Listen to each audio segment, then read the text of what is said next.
আসতে বলবেন না, জোরে বলেন থাকে কে?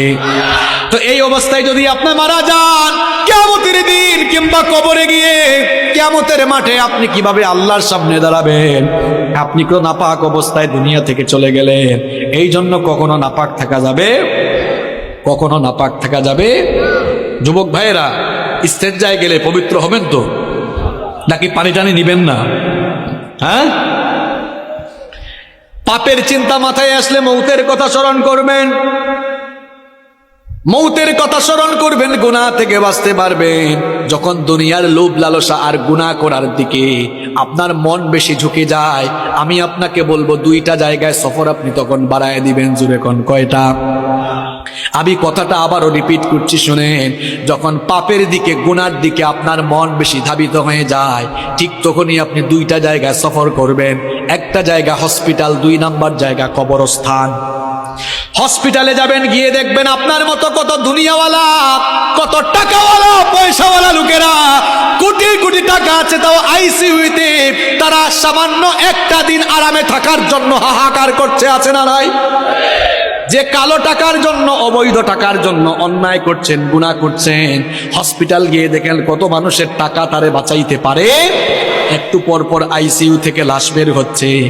এরপরে হাসপাতালে যাওয়ার পরেও যদি আপনার দিল নরম না হয়, তাহলে মাঝে মাঝে প্রেমবাগের কবরস্থানগুলোতে ভিজিট করবেন। গিয়ে দেখবেন আপনার মতো টাকাওয়ালা, পয়সাওয়ালা লোকেরা, ক্ষমতাওয়ালা লোকেরা, একদিন বিরাট টাকা পয়সা, অর্থবিত্ত, বাড়ি গাড়ি সব ক্ষমতা ছিল, এখন কবরের নিচে ঘুমায়া আছে। আমরা মনে করি আমাদের বউ আপন, আমরা মনে করি ছেলে মেয়ে আপন। আজকে মরে দেখেন কেউ আপনার আপন নয়, আপন কেবল একজন, তিনি কি? কি কথা বলছি বুঝতে পারছেন আপনি? আপনি বলছেন আপনার বউ আপন, আপনার ছেলে মেয়ে ভাই বোন আপন। আপনি এই মুহূর্তে মরে যান, বুঝবেন আপন কে। দেখবেন এই বউ, এই ছেলে মেয়েরা কিছুক্ষণ কান্না করবে, কিছুক্ষণ কান্না করার পরে বলবে মৃত লাশকে বেশিক্ষণ ঘরে রাখতে নাই, তাড়াতাড়ি দাফন করা দরকার। আপনাকে দেখবেন সাদা কাফন দিয়ে পেঁচায়া জানাজার মাঠে নিয়ে যাবে।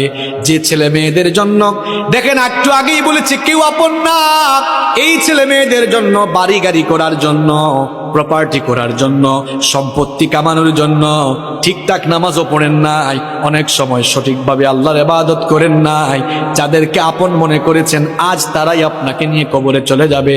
কবরে রেখে রেখে তারা আপনাকে চলে আসবে। এরপরে দেখবেন কেউ আপনার আপন থাকবে না। কবরে যাওয়ার পরে 2 জন ছাড়া আর কেউ আপন নাই, একজন হচ্ছেন আল্লাহ। এই জন্য কবরে ফেরেশতা এসে প্রথমে জিজ্ঞেস করবে বউর নাম কি, ছেলে মেয়ের নাম কি, না জিজ্ঞেস করবে মা। আর একটু জোরে বলেন মা রব্বুকা। প্রথমে এসে বলবে তোমার রব কে। তাহলে বুঝে নেন আপন, আপন কে, সবচাইতে আপন কে।